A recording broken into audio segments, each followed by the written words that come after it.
প্রধান উপদেষ্টা সিইসি বৈঠকের বিষয়বস্তু খোলাসা করার আহ্বান বিএনপির। জাতীয়র আগে অন্য কোনো ভোটের প্রশ্নই নেই সাফ জানালেন নেতারা। আগে স্থানীয় দাবিতে অনড় জামায়াত। পাতানো ভোট করে অর্থ আত্মসাৎ সাবেক সিইসি নুরুল হুদার অভিযোগ কৌশলের। রাষ্ট্রদ্রোহিতা মামলার বাদী হতে পারে না ব্যক্তি, দাবি আসামি পক্ষের। আরও 4 দিনের রিমান্ড। সরকারের ওপর ক্রমাগত বাড়ছে বৈদেশিক ঋণ পরিশোধের চাপ। চলতি অর্থ বছরের প্রথম 11 মাসে সুদ আসলে 378 কোটি মার্কিন ডলার পরিশোধ। কমছে ঋণ ছাড় ও প্রতিশ্রুতি। এবং চট্টগ্রাম বন্দর কেন্দ্রিক ফ্রি ট্রেড জোন গড়ার নীতিগত সিদ্ধান্ত সরকারের। আমদানি রপ্তানি বাণিজ্যে বাড়বে গতি, কমবে জটিলতা, আশা কর্তৃপক্ষের।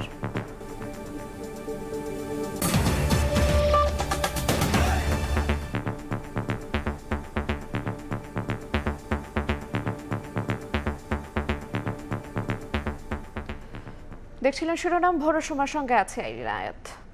প্রধান উপদেষ্টা ও সিইসির বৈঠকের বিষয়বস্তু প্রকাশ করার দাবি জানিয়েছেন বিএনপির স্থায়ী কমিটির সদস্য সালাউদ্দিন আহমদ। বলেন, ফেব্রুয়ারিতে নির্বাচন অনুষ্ঠানের বিষয়ে দিক নির্দেশনা থাকতে পারে বৈঠকটিতে। জাতীয়র আগে স্থানীয় নির্বাচনের সুযোগ নেই মন্তব্য করে সালাউদ্দিন। এবং তিনি বলেন, 17 বছর স্থানীয় নির্বাচনের দাবিতে সংগ্রাম করেনি জনগণ। বিএনপি অন্য নেতারা বলেন, রমজানের আগেই ভোট দিয়ে নজির স্থাপন করতে পারে সরকার। লন্ডন বৈঠকের পর রাজনৈতিক অঙ্গনে নির্বাচনী আলোচনা তুঙ্গে। ভোটের দিনক্ষণ ঘোষণার দাবি উঠেছে বিভিন্ন দল থেকে। এমন বাস্তবতায় বৃহস্পতিবার সন্ধ্যায় প্রধান নির্বাচন কমিশনারের সঙ্গে বৈঠক করেছেন প্রধান উপদেষ্টা ডক্টর মোহাম্মদ ইউনূস। তবে আলোচনার বিষয়বস্তু জানায়নি কোনো পক্ষই। এই বৈঠকের আলোচনা জনগণের সামনে স্পষ্ট করার দাবি জানিয়েছেন বিএনপির স্থায়ী কমিটির সদস্য সালাউদ্দিন আহমদ। শুক্রবার বিকেলে গুলশানে নিজ বাসায় সাংবাদিকদের প্রশ্নের জবাবে তিনি জানান, জাতীয় নির্বাচনের আগে স্থানীয় সরকার ভোটের সুযোগ নেই। যদি উভয় পক্ষ থেকে বিষয়টি পরিষ্কার করা হয় জাতির সামনে, তাহলে আমরা আশ্বস্ত হব। জাতীয় সংসদ নির্বাচন অনুষ্ঠানের জন্য মোটামুটি সব দলই একমত। যদি তাই হয়, এই সময়ের ভিতরে নির্বাচন কমিশনের পক্ষে স্থানীয় সরকার নির্বাচন অনুষ্ঠান বা আয়োজন করা, এটা এক প্রকার অসম্ভব। তাহলে এখানে স্থানীয় সরকার নির্বাচন অনুষ্ঠানের তো কোনো সুযোগই নাই, প্রশ্নই নাই। স্থানীয় সরকার নির্বাচনের জন্য আমরা কোনো অভ্যুত্থান করি নাই। এদিকে রাজধানীর নয়াপল্টনে দলের কেন্দ্রীয় কার্যালয়ে এক আলোচনা সভায় বিএনপির সিনিয়র যুগ্ম মহাসচিব রুহুল কবির রিজভী দাবি জানান, দ্রুত সংস্কার শেষে যৌক্তিক সময়ে নির্বাচন আয়োজনের। অন্তর্বর্তীকালীন সরকার তো হচ্ছে বিএনপি এবং সমস্ত গণতান্ত্রিক রাজনৈতিক দলগুলোর সমর্থিত সরকার। তারা সংস্কার করে দ্রুত নির্বাচন তারা দিবেন, বা দ্রুত নির্বাচন নয়, যৌক্তিক সময়ের মধ্যে নির্বাচন তারা দেবেন। এদিন জাতীয় প্রেস ক্লাবে এক আলোচনায় আগামী রমজানের আগেই নির্বাচন দিয়ে সরকারকে জাতির কাছে নজির স্থাপন করার আহ্বান জানান বিএনপির চেয়ারপারসনের উপদেষ্টা জয়নুল আবদিন ফারুক। যে আশা নিয়ে আমরা এখনো বুক বেঁধে আয়নাগড়ে দীর্ঘদিন নির্যাতিত হয়েছি, জেল কেটেছি, অত্যাচারিত হয়েছি, সেই কারণে আমরা আপনার কাছে আশাবাদী রোজার আগে দেশে একটা নির্বাচন হবে। সে নির্বাচনের প্রস্তুতি নিশ্চয়ই সরকার গ্রহণ করছেন। শেখ হাসিনা শুধু গণতন্ত্রই নয়, দেশের সব প্রতিষ্ঠানই পরিকল্পিতভাবে ধ্বংস করেছে বলেও মন্তব্য করেন বিএনপি নেতারা। আহমেদ সালেহীন, সময় সংবাদ, ঢাকা। চীনের ক্ষমতাসীন দল সিপিসির সঙ্গে রাজনৈতিক সংলাপে বিএনপি আগ্রহী বলে জানিয়েছেন দলটির মহাসচিব মির্জা ফখরুল ইসলাম আলমগীর। রাজনৈতিক এই সফরের মধ্য দিয়ে দুই দলের নতুন সমঝোতা দুই দেশের কৌশলগত সম্পর্ককে নতুন মাত্রায় উন্নীত করবে বলেও জানান তিনি। বিএনপির ভারপ্রাপ্ত চেয়ারম্যান তারেক রহমানকে চীন সফরের জন্য আমন্ত্রণ জানিয়েছে দেশটির ক্ষমতাসীন দল সিপিসি।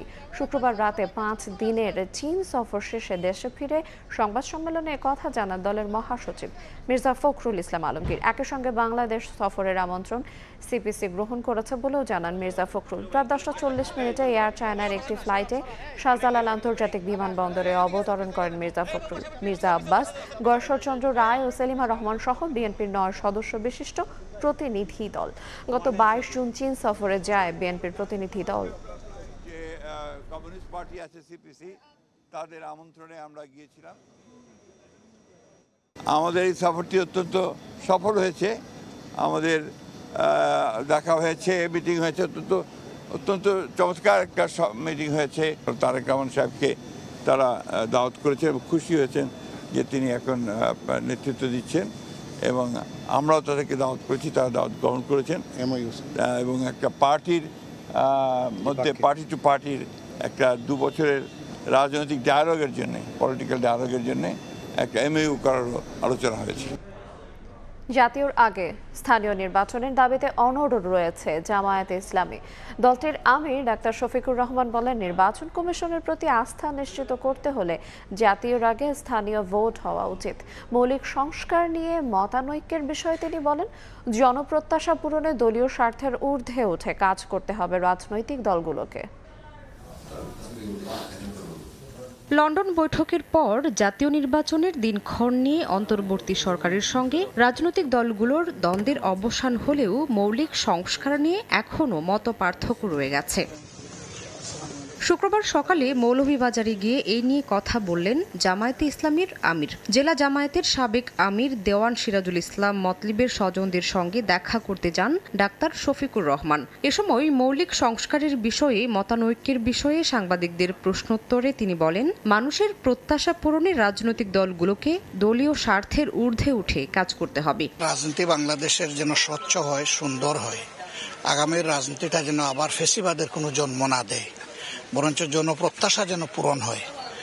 এই ব্যাপারে রাজনৈতিক দল যারা আছেন তারা যেন সত্যিকার অর্থে মুখে যেভাবে বলেন সেইভাবে দলের স্বার্থের ঊর্ধ্বে উঠে দেশ এবং জাতির স্বার্থকে আমরা সবাই দেখতে পারি। পরে বিকেলে সিলেটের বন্দরবাজার এলাকায় একটি অনুষ্ঠানে যোগ দেন জামায়াতের আমির। অনুষ্ঠান শেষে সাংবাদিকদের তিনি বলেন, নির্বাচন কমিশনের প্রতি আস্থা নিশ্চিত করতে হলে জাতীয় নির্বাচনের আগে স্থানীয় নির্বাচন হওয়া উচিত।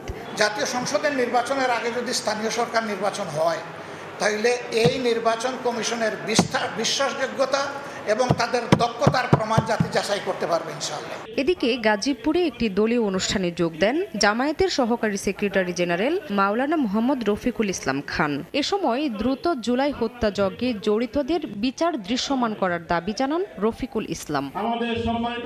শামীমা শাম্মী, সময় সংবাদ। দুদক, জনপ্রশাসন ও বিচার বিভাগ সংস্কারে ঐক্য তৈরি হলেও মৌলিক বিষয়ে বিপরীতমুখী অবস্থানে রাজনৈতিক দলগুলো।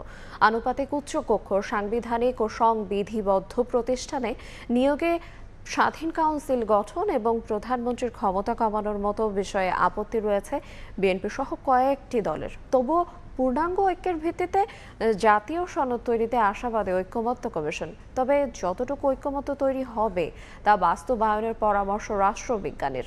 হাসান ওয়ালির রিপোর্ট। রক্তক্ষয়ী গণঅভ্যুত্থানে 2024 সালের 5 আগস্ট শেখ হাসিনা সরকারের পতনের পর দাবি ওঠে পুরো ব্যবস্থা আমূল পরিবর্তনের। রাষ্ট্রের বিভিন্ন খাতে সংস্কারের উদ্যোগ নেয় অন্তর্বর্তী সরকার। অক্টোবরের প্রথম ধাপে গঠিত 6টি সংস্কার কমিশনের প্রতিবেদন জমা পড়ে ফেব্রুয়ারি মাসে। এসব প্রতিবেদনের সুপারিশের বিষয়ে ঐকমত্য প্রতিষ্ঠার লক্ষ্যে 15 ফেব্রুয়ারি যাত্রা শুরু করে জাতীয় ঐকমত্য কমিশন। 166টি সুপারিশের বিষয়ে মতামত দেওয়া 33টি রাজনৈতিক দলের সঙ্গে 20 মার্চ থেকে 19 মে পর্যন্ত 45টি অধিবেশনের মাধ্যমে প্রথম পর্যায়ের সংলাপ শেষ করে কমিশন। 2 জুন দ্বিতীয় পর্যায়ের আলোচনা শুরু হয়। এসব আলোচনায় স্বৈরতন্ত্র টিকিয়ে রাখার অন্যতম উপাদান হিসেবে বিবেচিত 70 অনুচ্ছেদে রাজনৈতিক দলগুলোর ঐকমত্য তৈরি হয়েছে। এছাড়াও বিরোধী দল থেকে জনগুরুত্বপূর্ণ বিষয় সংক্রান্ত জাতীয় সংসদের স্থায়ী কমিটির সভাপতি নিয়োগ, নারীদের জন্য 100টি সংরক্ষিত আসনের বিষয়ে সবাই একমত হয়েছেন। তবে আনুপাতিক উচ্চকক্ষ, জাতীয় সাংবিধানিক কাউন্সিল গঠন এবং প্রধানমন্ত্রীর ক্ষমতা কমানোর মতো অন্যান্য মৌলিক সংস্কারে বিপরীতমুখী অবস্থানে দলগুলো। দ্বিতীয় দফার দীর্ঘ আলোচনায় এনসিসির পরিবর্তিত নাম, সাংবিধানিক ও সংবিধিবদ্ধ প্রতিষ্ঠানের নিয়োগ কমিটির প্রস্তাবেও সাই নেই বিএনপি সহ কয়েকটি দলের। প্রধানমন্ত্রী হিসেবে একজন ব্যক্তির সর্বোচ্চ 10 বছর মেয়াদ মানার শর্ত হিসেবে সাংবিধানিক ও সংবিধিবদ্ধ প্রতিষ্ঠানের নিয়োগ কমিটি বাদ দেওয়ার দাবি বিএনপির। অনেকের কাছে এটা ভাবাও কঠিন। যদিও জুলাইয়ের মধ্যে ঐকমত্য তৈরি করে সনদ তৈরির ব্যাপারে আশাবাদী ঐকমত্য কমিশনের অন্যতম সদস্য বদিউল আলম মজুমদার। কতগুলো আইন কানুন বিধিবিধান পরিবর্তন করে, সংবিধানের সংশোধন করে, পঞ্চদশ সংশোধনের যেমন দমন পীড়নের মাধ্যমে তিনি সর্বময় ক্ষমতার অধিকারী হয়েছিলেন। তো আমরা তো এগুলো যদি পরিবর্তন না করি আমার তো আবারও সেই স্বৈরাচারের পুনরাবির্ভাব ঘটতে পারে। আশাবাদী হতে চাই, আমরা বাংলাদেশের ভবিষ্যতের স্বার্থে আমরা কতগুলো বিষয়ে ঐক্যবদ্ধ বুঝতে পারবো। রাষ্ট্রবিজ্ঞানী অধ্যাপক সাব্বির আহমেদ মনে করেন, সমঝোতার মধ্য দিয়ে যতটুকু ঐকমত্য তৈরি হবে তা বাস্তবায়নেই জোর দেওয়া উচিত। এক্ষেত্রে জাতীয় স্বার্থে সব রাজনৈতিক দলকে ছাড় দেওয়ার পরামর্শ তার। সমঝোতায় দুই পক্ষের মধ্যে যদি ছাড় না দেয় তাহলে তো এটা হবে না। অ্যাপ্রোচটা থাকতে হবে যে সবই হবে না, কিছু হইলেও আমি কিছু নিয়েই চলার পক্ষে, সামনে এগোনোর পক্ষে। সংস্কার ও বিচার বিষয়ে পর্যাপ্ত অগ্রগতি হলে আগামী বছর রমজান অর্থাৎ ফেব্রুয়ারিতে নির্বাচনের সম্ভাব্য সময় ঘোষণার পর গতি এসেছে ঐকমত্য কমিশনের সংলাপে। হাসান ওয়ালি, সময় সংবাদ, ঢাকা।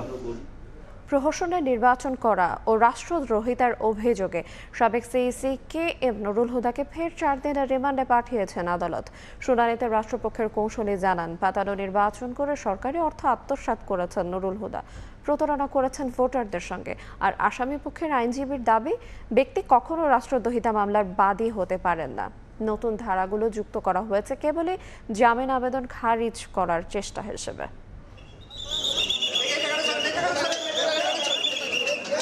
শুক্রবার বিকেল 3:30টা ঢাকা চিফ মেট্রোপলিটন ম্যাজিস্ট্রেট আদালত প্রাঙ্গণে সাবেক প্রধান নির্বাচন কমিশনার KM নুরুল হুদা আগে থেকেই ছিলেন রিমান্ডে। তদন্তের স্বার্থে বাড়তি রিমান্ড আবেদনের পরিপ্রেক্ষিতে ফের আদালতে হাজির করা হয় তাকে। নতুন করে যুক্ত করা হয় রাষ্ট্রদ্রোহিতা সহ 3টি ধারা, চা হয় 10 দিনের রিমান্ড। শুনানিতে রাষ্ট্রপক্ষের নানান যুক্তি খণ্ডন করে জামিন আবেদন করেন আসামি পক্ষের আইনজীবীরা। বলেন, আইন অনুযায়ী ব্যক্তি কখনো রাষ্ট্রদ্রোহিতার মামলার বাদী হতে পারেন না, তাই নতুন ধারাগুলো যুক্ত করা হয়েছে কেবলই জামিন আবেদন খারিজ করার চেষ্টা হিসেবে। এই প্রথম একজন ব্যক্তিবাদী সেডিশনের মামলা করা, রাষ্ট্রদ্রোহের মামলা করার কোনো এখতিয়ার আইনগতভাবে তার নাই। এই ধারা এই আসামি নুরুল হুদার জন্য লাই করে না। রাষ্ট্রপক্ষের আইনজীবী আদালতকে জানান, পাতানো নির্বাচন করে সরকারি অর্থ আত্মসাৎ করেছেন সাবেক সিইসি নুরুল হুদা, ভোটারদের সঙ্গে প্রতারণা করেছেন এমন দাবি করে জানান তার রিমান্ড আবেদন, যার প্রেক্ষিতে উভয় পক্ষের শুনানি শেষে 4 দিনের রিমান্ড মঞ্জুর করেন বিচারক। এই নির্বাচন ফলাফলটা রেডি করার সঙ্গে এবং পুলিশ এবং বিভিন্ন যে ল এজেন্সিকে ব্যবহার করেছেন, সেখানে স্বরাষ্ট্রমন্ত্রী সহ ফ্যাসিস্ট হাসিনা এবং মন্ত্রিসভা এবং কারা কিভাবে জড়িত সেই বিষয়গুলি কি আরও জিজ্ঞাসাবাদ করার জন্য ওনাকে 4 দিনের রিমান্ড মঞ্জুর করে তাকে তদন্তকারী কর্মকর্তার হাতে ন্যস্ত করেন। এর আগে গত 23 জুন নুরুল হুদাকে 4 দিনের রিমান্ডে পাঠিয়েছিলেন আদালত। একই মামলায় সাবেক সিইসি কাজী হাবিবুল আওয়াল রয়েছেন 3 দিনের রিমান্ডে। আল আমিন তুষার, সময় সংবাদ, ঢাকা। আওয়ামী লীগের রাজনৈতিক এজেন্ডা বাস্তবায়নে ব্যবসায়ীদের কাছ থেকে 27 কোটি টাকা হাতিয়ে নেয় CRI। আছে 35 কোটি টাকার FDR। এমন প্রমাণ মেলায় সব নথি তলব করে ব্যাংকগুলোকে চিঠি দিয়েছে দুদক। একই সঙ্গে সংস্থাটি খতিয়ে দেখছে CRI এর রাষ্ট্রীয় অর্থ লুটপাটের পরিমাণ। বিশেষজ্ঞরা বলছেন, বিরোধী মতে বিরুদ্ধে অপপ্রচার ও সরকারি অর্থ লুটপাটই ছিল CRI এর মূল কাজ। Centre for research and information বা CRI আওয়ামী লীগের গবেষণা শাখা হিসেবে পরিচিত এই প্রতিষ্ঠানটির বিরুদ্ধে বিস্তর দুর্নীতির অভিযোগে গেল ফেব্রুয়ারিতে অভিযান চালায় দুদক, যদিও বাস্তবে অস্তিত্ব মেলেনি। এখানে কোনো অফিসের সন্ধান পাইনি। তবে ব্যাংক অ্যাকাউন্টে 35 কোটি টাকার FDR সহ ব্যাংক লেনদেনের তথ্য পায়। এরপর গেল কয়েক মাস ধরে দুদকের অনুসন্ধানে মিলেছে 27 কোটি 63 লাখ টাকা 24 ব্যবসায়ীর কাছ থেকে গ্রহণের প্রমাণ, যার ভিত্তিতে বিভিন্ন ব্যাংকের কাছে নথি চেয়ে চিঠি পাঠিয়েছে দুদক। দুদকের অভিযোগে বলা হয়, CRI এর উচ্চ পদে জয়, পুতুল, ববি থাকায় যুবকদের দক্ষতা বৃদ্ধির নামে সরকারের বিভিন্ন প্রকল্পের অর্থে কনসার্ট সহ নানাভাবে নয়ছয় করে, যা খতিয়ে দেখছে দুদকের অনুসন্ধানকারী দল। বিভিন্ন রাজনৈতিক এজেন্ডা বাস্তবায়নে সহযোগিতার মাধ্যমে রাষ্ট্রীয় অর্থের ক্ষতি সাধনের। দুদকের আইন বিভাগের সাবেক এই মহাপরিচালক মনে করেন, ব্যবসায়ীদের কাছ থেকে চাঁদা কিংবা সরকারি অর্থ বরাদ্দের নেপথ্যের কারণগুলো বের করতে হবে দুদককে। রাজনৈতিক এজেন্ডা তাদের যেটা ছিল সেইটা বাস্তবায়নের জন্য এই সমস্ত প্রতিষ্ঠানগুলো করেছে। তাহলে এই প্রতিষ্ঠানগুলো তখনকার আওয়ামী লীগ শাসকের সংশ্লিষ্ট ছিল। এখন এই সংশ্লিষ্ট প্রতিষ্ঠানে যে সমস্ত ব্যবসায়ী বা প্রতিষ্ঠান বা ব্যক্তি যারা অনুদান দিয়েছে, তারা এই অনুদানটা কি অনুদান হিসেবে দিয়েছে না কমিশন হিসেবে দিয়েছে, তার বিনিময়ে তারা কি ফায়দা পেয়েছে, এইটাই দুদকের খুঁজে বের করার দরকার, এবং তাহলেই এখানে দুর্নীতিকে প্রতিষ্ঠিত করা যাবে। এছাড়া বঙ্গবন্ধু মেমোরিয়াল ট্রাস্টের নামে আসা অর্থের উৎস অনুসন্ধান করছে দুদক। তাসলিম তৌহিদ, সময় সংবাদ, ঢাকা। প্রধান উপদেষ্টা অধ্যাপক মোহাম্মদ ইউনূস বলেছেন, টেকসই উন্নয়নের মূল মন্ত্র হল সামাজিক ব্যবসা। বর্তমানে সংঘাতময় বিশ্বের স্বার্থপরতা এড়াতে পারলেই নতুন পৃথিবী গড়ে তোলা সম্ভব। সাভারের সামাজিক ব্যবসা দিবস উপলক্ষে আয়োজিত অনুষ্ঠানে বক্তব্য দেন ডক্টর ইউনূস। বলেন, বিগত সরকারের আপত্তি থাকায় এতদিন দিবসটি পালন করা সম্ভব হয়নি।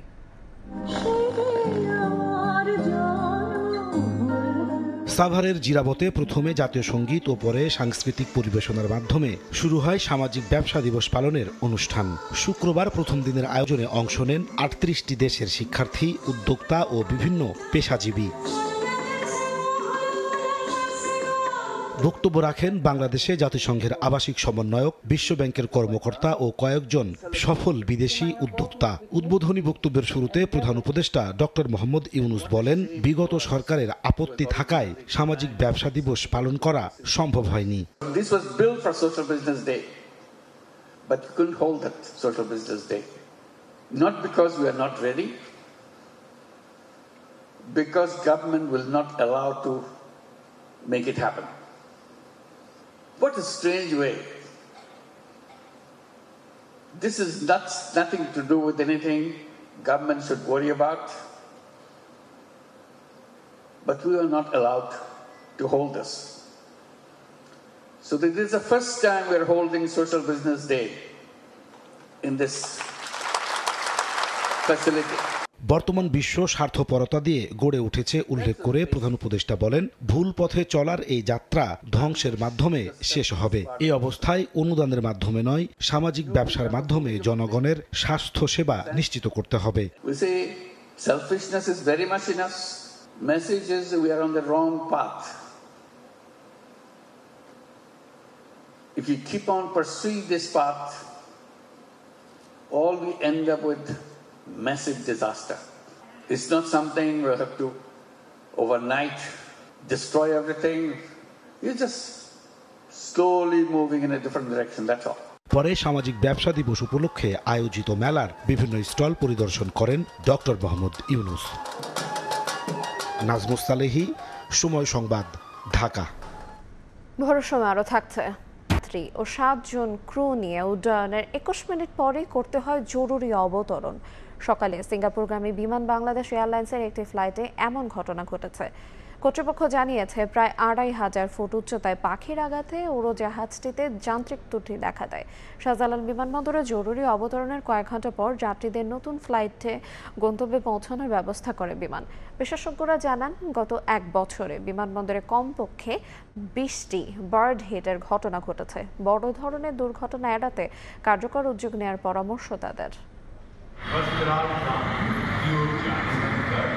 গত 12 জুন লন্ডনের উদ্দেশ্যে যাত্রা করা এয়ার ইন্ডিয়ার একটি বিমান ভারতের আহমেদাবাদ থেকে উড্ডয়নের কয়েক মিনিটের মধ্যেই বিধ্বস্ত হয়। প্রাণ হারান 241 যাত্রী। বোয়িং 787-800 ড্রিমলাইনার মডেলের বিমানটি বার্ড হিট সহ নানা কারণে দুর্ঘটনা ঘটতে পারে বলে ধারণা করা হয়। এই ঘটনার 15 দিন যেতে না যেতেই বাংলাদেশে দুর্ঘটনায় কবলে পড়ল একই প্রতিষ্ঠানের বিমান। শুক্রবার সকাল 8:38 হযরত শাহজালাল আন্তর্জাতিক বিমানবন্দর থেকে উড্ডয়নের পরপরই বিমান বাংলাদেশ এয়ারলাইন্সের সিঙ্গাপুরগামী বোয়িং 373-800 মডেলের এয়ারক্রাফট দিয়ে পরিচালিত BG584 ফ্লাইটটি ইঞ্জিনের সমস্যা দেখা দেয়। তাৎক্ষণিকভাবে জরুরি অবতরণের সিদ্ধান্ত নেন পাইলট। উড্ডয়নের 21 মিনিট পর 8:59 2500 ফিট ওপর থেকে বিমানবন্দরের বে 14 নম্বরে পার্ক করা হয় বিমানটি। 154 যাত্রী এবং 7 জন ক্রু নিরাপদে অবতরণ করেন। স্টেশন ম্যানেজার জানান, বার্ড হিটের কারণেই এ সমস্যা। 12:15 নামবে অলরেডি চলে আসতেছে, আবুধাবি ফ্লাইটটা চলে আসতেছে, ফ্লাইটটা যাবে, এটা বাস হিট করছে, তো এটা তো আমরা জানবো না। বিশেষজ্ঞরা বলছেন 2500 ফিট ওপর থেকে জরুরি অবতরণ খুবই বিপজ্জনক। 4 ঘন্টার ফ্লাইটের ফিউয়েল আছে এই এয়ারক্রাফটের মধ্যে। ফুল বেলি ফিউয়েল নিয়ে একটা এয়ারক্রাফট ল্যান্ড করতে পারে না। নর্মালি এটা আকাশে বার্ন করে অথবা যে ফিউলটাকে জেটিসন করে। তো যেটাই পাইলট করেছেন এটা একটা রিমার্কেবল বিষয়। 1 বছরে ঢাকা বিমানবন্দরে 20টির বেশি বার্ড হিটের ঘটনা ঘটেছে। এ কারণে যে কোনো সময় ঘটতে পারে বড় দুর্ঘটনা। এটা বার্ড হিটের ফলে ফ্যান ব্লেড 3টে ড্যামেজড হয়েছে। এখন টেকনোলজি অ্যাভেলেবল এবং সেটা নাকি ঢাকা এয়ারপোর্টে আছে, কি নষ্ট হয়ে আছে। তো এটা অত্যন্ত সিরিয়াস একটা ব্যাপার। সিভিল এভিয়েশন এটা অত্যন্ত সিরিয়াসলি এটাকে নিতে হবে। ভয়াবহ দুর্ঘটনা থেকে বাঁচতে বার্ড হিট বন্ধে কার্যকর উদ্যোগ নেওয়ার বিকল্প নেই বলে মনে করেন এভিয়েশন বিশেষজ্ঞরা। মাসুদুর রহমান, সময় সংবাদ। পরিশোধের চাপ। চলতি অর্থ বছরের প্রথম 11 মাসে বৈদেশিক ঋণের সুদ আসল বাবদ 338 কোটি মার্কিন ডলার পরিশোধ করছে সরকার, যা 1 বছর আগের তুলনায় 23%-এরও বেশি। বিপরীতে কমেছে ঋণ ছাড় ও ঋণের প্রতিশ্রুতি। এই অবস্থায় ঋণের অর্থে সুদ পরিশোধ চক্র তৈরি হচ্ছে বলে সতর্ক করেছেন অর্থনীতিবিদরা। বার্ষিক উন্নয়ন কর্মসূচি বাস্তবায়নে দেশীয় অর্থায়নের ঘাটতি পূরণে দাতা সংস্থা ও উন্নয়ন সহযোগীদের কাছ থেকে নানা শর্তে ঋণ নেয় সরকার। এসব ঋণের সুদ আসল সহ প্রতি মাসেই পরিশোধ করতে হয়। এই বৈদেশিক ঋণ পরিশোধের চাপ সরকারের ওপর ক্রমাগত বাড়ছে। অর্থনৈতিক সম্পর্ক বিভাগ ইআরডির তথ্য, চলতি অর্থ বছরের প্রথম 11 মাস অর্থাৎ জুলাই থেকে মে মাসে বৈদেশিক ঋণের সুদ ও আসল বাবদ সরকার 378 কোটি মার্কিন ডলার পরিশোধ করেছে, যা গত অর্থ বছরের একই সময়ের তুলনায় 23%-এর বেশি। সরকার এই বাবদ যে অর্থ ব্যয় করেছে তার মধ্যে ঋণের আসল 238 কোটি ডলার এবং সুদ 140 কোটি ডলার। যখন বৈদেশিক ঋণ কমে যাবে এবং একই সঙ্গে আমাদের যে এই বিপুল পরিমাণে ঋণের বোঝা রয়েছে সেটা পরিশোধ করতে হবে, সেই সময় আসলে কিন্তু এক ধরনের ইমব্যালেন্স তৈরি হবে এবং এতে করে আমাদের যে ফরেন এক্সচেঞ্জ রিজার্ভ সেটার উপরে চাপ তৈরি হবে। যেহেতু ঋণ পরিশোধের পরিমাণ বাড়ছে, তার মানে হলো যে আসলে যতটুকু অর্থ আসছে এই ঋণের অর্থ আবার ঋণ পরিশোধেই চলে যাচ্ছে, এরকম একটা কিন্তু চক্র তৈরি হচ্ছে। তো সেটার থেকে আমাদের সাবধান থাকতে হবে। এদিকে বিদেশি ঋণ পরিশোধ বাড়লেও কমেছে বিদেশি ঋণ ছাড় ও ঋণের প্রতিশ্রুতি। চলতি অর্থ বছরের প্রথম 11 মাসে বিদেশি ঋণ ছাড় হয়েছে 560 কোটি ডলার, যা আগের অর্থ বছরের একই সময়ে ছিল 702 কোটি ডলার। একই সময়ে নতুন ঋণের প্রতিশ্রুতি এসেছে 548 কোটি ডলারের, যদিও গত অর্থ বছরের একই সময়ে ঋণের প্রতিশ্রুতি এসেছিল 792 কোটি ডলারের। বিগত কয়েক বছর ধরেই বিদেশি ঋণ গ্রহণে সতর্ক হওয়ার পরামর্শ দিচ্ছেন অর্থনীতিবিদরা। ইয়ানুর শিফাত, সময় সংবাদ, ঢাকা। 2 বছর পর দেশের বৈদেশিক মুদ্রার রিজার্ভ 24 বিলিয়ন ডলার ছাড়িয়েছে। বৃহস্পতিবার BPM-6 অনুযায়ী রিজার্ভ দাঁড়িয়েছে 24.14 বিলিয়ন ডলারে। 2023 সালে জুনের পর যা সর্বোচ্চ। বাংলাদেশ ব্যাংক সূত্র বলছে, রেমিটেন্সের পাশাপাশি বিভিন্ন আন্তর্জাতিক সংস্থা থেকে বড় অঙ্কের ঋণের কারণে রিজার্ভ বেড়েছে। IMF ঋণের চতুর্থ ও পঞ্চম কিস্তির 134 কোটি ডলার রিজার্ভে যোগ হয়েছে। আবার বিশ্বব্যাংকের বাজেট সহায়তায় 50 কোটি ডলারের মধ্যে বাকি 15 কোটি ডলার পেয়েছে বাংলাদেশ। এর আগেও আরও 35 কোটি ডলার জমা হয়। এদিকে বাংলাদেশের মোট হিসাবে রিজার্ভ ছড়িয়ে গেছে 29 বিলিয়ন ডলার। আগামী সপ্তাহে জাইকার 42 ও AIIB ঋণের 44 কোটি ডলার যোগ হওয়ার কথা রয়েছে। দেশের আমদানি রফতানি বাণিজ্যে বিরাজমান জটিলতা নিরসনের পাশাপাশি সরকারি সংস্থাগুলোর কাজে গতি আনতে চট্টগ্রাম বন্দর কেন্দ্রিক ফ্রি ট্রেড জোন গড়ে তুলতে নীতিগত সিদ্ধান্ত নিয়েছে সরকার। এরই অংশ হিসেবে এক ছাতার নিচে আনা হচ্ছে বন্দর কাস্টমস, শিপিং, C&F এবং ব্যাংকিং সহ বাণিজ্য ভিত্তিক সবগুলো সেবা খাতকে। শাখা টিপুর ক্যামেরায় বিস্তারিত জানাচ্ছেন কমল দে। চট্টগ্রাম বন্দর দিয়ে চলছে দেশের লাখ কোটি টাকার বাণিজ্য। শিল্পের কাঁচামাল থেকে শুরু করে যে কোনো পণ্য আমদানি খালাস নেওয়া পর্যন্ত সরকারি বাণিজ্যিক অন্তত 26টি প্রতিষ্ঠানের প্রত্যক্ষ ও পরোক্ষ সম্পৃক্ততা রয়েছে এখানে। ফলে নানা জটিলতায় আমদানি রপ্তানি বাণিজ্যের সৃষ্টি হয় দীর্ঘসূত্রিতা। ফ্রি ট্রেড জোন হয় তাহলে কিন্তু আমরা অনায়াসে আমরা ইম্পোর্টগুলা ইজিলি আমরা খালাস করতে পারি এবং আমাদের আপনারা জানেন আমাদের RMGটা কিন্তু একটা টাইম বাউন্ড একটা ইন্ডাস্ট্রি। এখানে আমরা খুব শর্ট টাইমে মালগুলো যদি আমরা ক্লিয়ার করতে পারি আমাদের প্রোডাকশন ফ্যাসিলিটিটা তখন 2-1 দিন বাড়তে পারে। দেশের আমদানি রপ্তানি বাণিজ্যের অন্তত 93% সম্পন্ন হয় এ বন্দর দিয়ে, কিন্তু আমদানি পণ্য ছাড় করাতে কিংবা রপ্তানি পণ্য বিদেশে পাঠাতে গিয়ে নানামুখী জটিলতায় পড়তে হয় বন্দর ব্যবহারকারীদের। এক্ষেত্রে বন্দর কেন্দ্রিক ফ্রি ট্রেড জোন গড়ে তোলার কোনো বিকল্প দেখছেন না ব্যবসায়ীরা। উন্নত সবগুলো দেশে ফ্রি ট্রেড জোন কার্যকর থাকলেও এক্ষেত্রে বাংলাদেশ ছিল পিছিয়ে।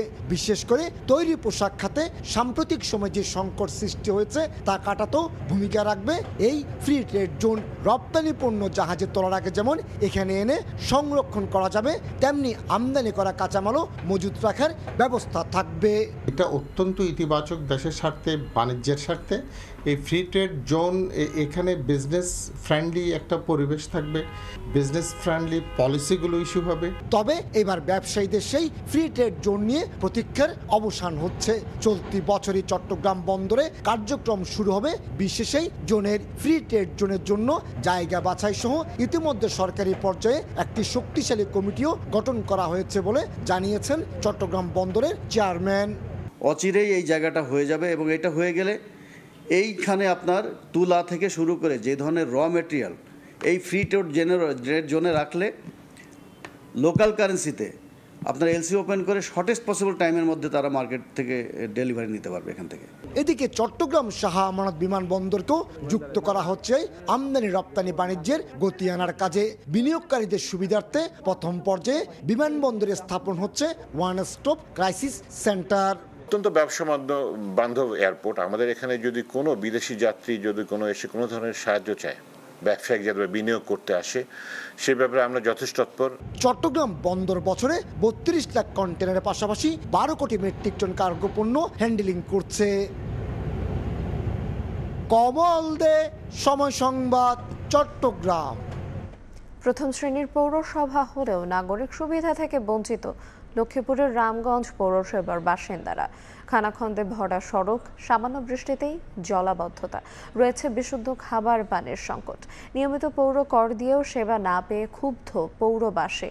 কর্তৃপক্ষ বলছে নাগরিক সুবিধা বাড়াতে হাতে নেওয়া হয়েছে বেশ কিছু প্রকল্প। মাজহারুল আনোয়ার টিপুর রিপোর্ট। খানাখন্দে ভরা সড়কে হেলে দুলে চলছে যানবাহন। সড়কের পাশে স্তূপ করে রাখা হয়েছে ময়লা। এই চিত্র লক্ষ্মীপুরের রামগঞ্জ পৌরসভার। 1991 সালে প্রতিষ্ঠিত হয় পৌরসভাটি। 2004 সালে প্রথম শ্রেণীতে উন্নীত করা হলেও বাড়েনি নাগরিক সুবিধা। পৌরসভার বেশিরভাগ সড়কের ইটের খোয়া উঠে সৃষ্টি হয়েছে ছোট বড় গর্ত। ড্রেনেজ ব্যবস্থা না থাকায় সামান্য বৃষ্টিতেই সৃষ্টি হয় জলাবদ্ধতা। নির্দিষ্ট কোনো ডাস্টবিন না থাকায় যত্রতত্র ফেলা হয় ময়লা আবর্জনা। রয়েছে বিশুদ্ধ খাবার পানির সংকটও। নিয়মিত পৌরকর দিয়েও সেবা না পেয়ে ক্ষুব্ধ পৌরবাসী। পানির লাইনটা আমাদের এখান থেকে উৎপাদিত, কিন্তু দেখা গেছে আমাদের আশেপাশে অনেক বাড়িতে আমরা পানির লাইন পাই নাই। কোনোরকম আটটা বাড়ি, কিন্তু গাড়ি গেছে শরীর ব্যথা লাগে, বীজ ব্যথার ওষুধ কাম লাগে। একটু বৃষ্টি বাদলা হলে আমাদের রাস্তায় মনে করেন পানি জমা যায়, নৌকার মতো চলতে হয়, আমাদেরকে রিক্সা টেম্পুতে চলতে হয়। এখানে লাইটের কোনো ব্যবস্থা নাই, ড্রেনেজের কোনো ব্যবস্থা নাই। পৌর কর্তৃপক্ষ বলছে নাগরিক সুবিধা বাড়াতে হাতে নেওয়া হয়েছে বেশ কিছু প্রকল্প। মূল যে রাস্তা, এটি রোডস ডিপার্টমেন্টের পক্ষ থেকে অলরেডি এস্টিমেট করে টেন্ডারের জন্য প্রক্রিয়াধীন। আর পৌরসভা থেকে ইউনিয়ন পর্যায়ের যে রাস্তাগুলো 25 থেকে 30 কোটি টাকার কার্যক্রম বা টেন্ডার কিন্তু চলমান, এবং কিছু কাজ কিন্তু অলরেডি দৃশ্যমান।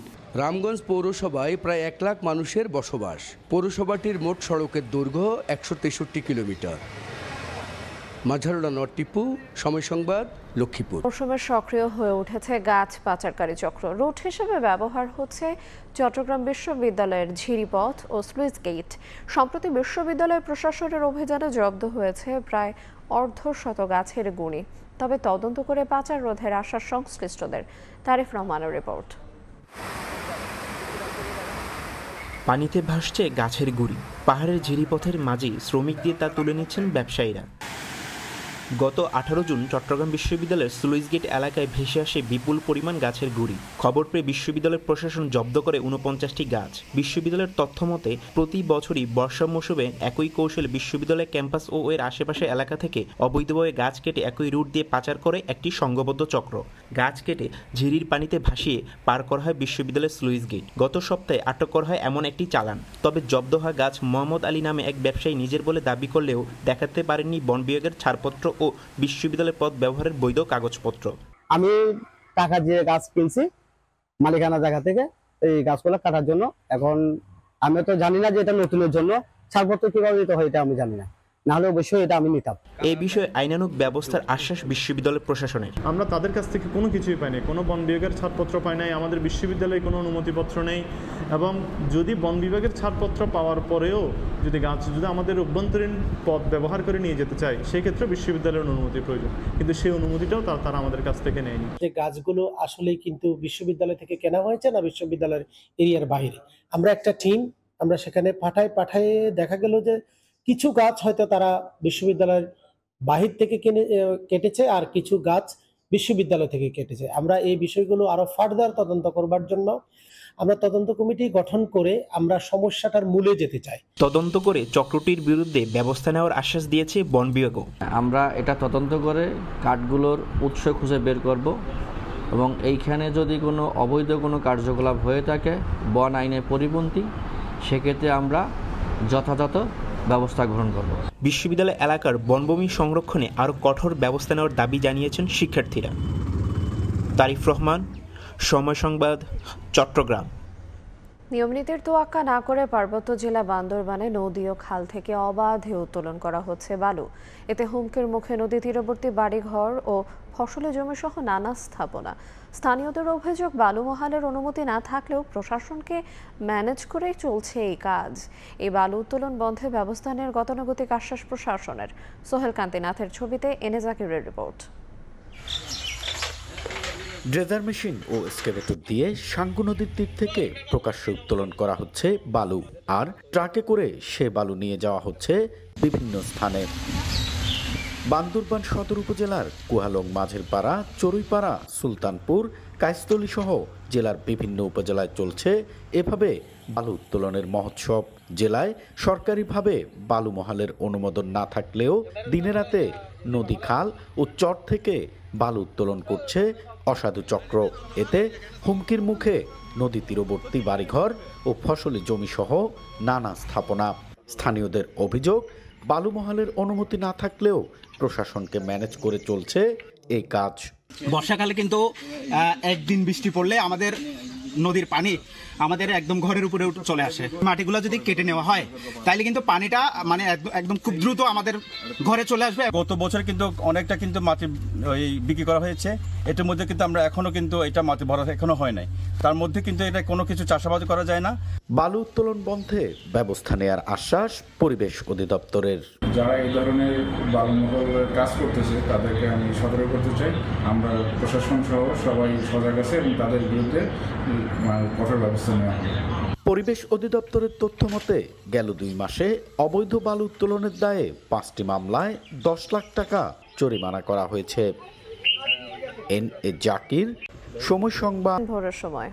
আগামী বছরের ফেব্রুয়ারিতে দেশের মানুষ একটি নির্বাচিত সরকারের প্রত্যাশা করে বলে মন্তব্য করেছেন বিএনপির সহ আন্তর্জাতিক বিষয়ক সম্পাদক ব্যারিস্টার রুমিন ফারহানা। এ সময় তিনি বলেন, দেশের মানুষ ভোট দিয়ে বিএনপিকে সরকার হিসেবে নির্বাচিত করবে। গতকাল বিকেলে আশুগঞ্জ উপজেলা তরুণ দলের আয়োজনে ও তারেক রহমানের রাষ্ট্র সংস্কারের 31 দফা দাবি বাস্তবায়ন শীর্ষক কর্মী সভায় এ কথা বলেন রুমিন ফারহানা। আশা করি ফেব্রুয়ারিতে আমরা একটা নির্বাচিত সরকার পাবো ইনশাআল্লাহ।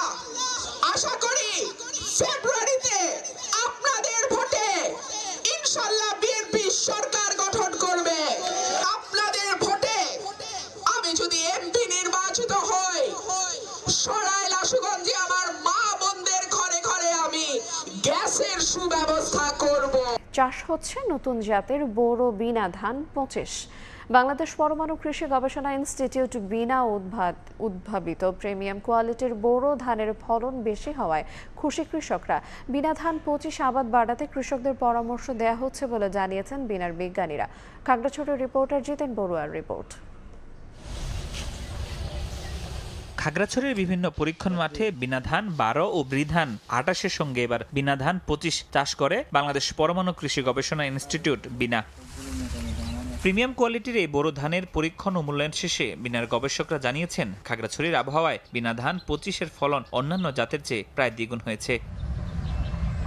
অতি লম্বা ও সরু চালের এই ধান উচ্চ ফলনশীল, আলোক অসংবেদনশীল ও স্বল্পমেয়াদী। এ জাতের গাছ লম্বা কিন্তু শক্ত হওয়ায় হেলে পড়ে না। প্রতি গাছে 10 থেকে 12টি কুশি থাকে। ছড়ার দৈর্ঘ্য গড়ে 27 সেন্টিমিটার লম্বা। প্রতি শীষে পুষ্ট দানা থাকে 150 থেকে 155টি। 1000টি পুষ্ট ধানের ওজন গড়ে 19.7 গ্রাম। ধানের দানায় শতকরা 25.1 ভাগ অ্যামাইলোজ ও প্রোটিন থাকে 6.6%। বিনা ধান ভালো লাগছে, সুন্দর লাগছে, আবার আগামীতে করব। প্রতি বিঘাতে 25 মন থেকে 30 মন পাওয়ার আশা আছে। বিনা অফিসের জায়গায় যোগাযোগ করে আমি বীজ ধানের সংগ্রহ করছি।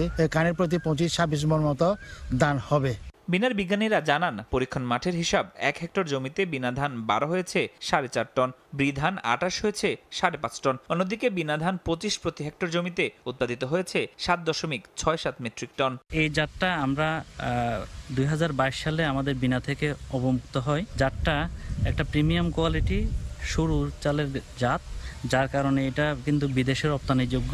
এটা আয়ন বিম রেডিয়েশনের মাধ্যমে জাপান থেকে বিরি ধান 29কে রেডিয়েশন দিয়ে আমরা এই ধানটা উদ্ভাবন করেছি। আমরা কৃষককে মাঝে উৎসাহ উদ্দীপনা জাগানোর জন্য আমরা বিভিন্ন পরীক্ষণ চালিয়ে যাচ্ছি।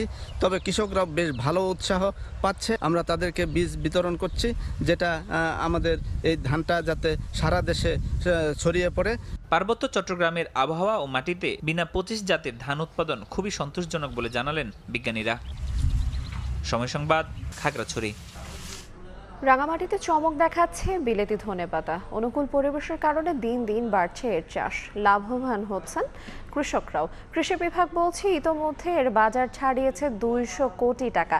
রাঙামাটি থেকে হেফাজত সবুজের তথ্য এবং রাজীব দাস মুন্নার ছবিতে রিপোর্ট।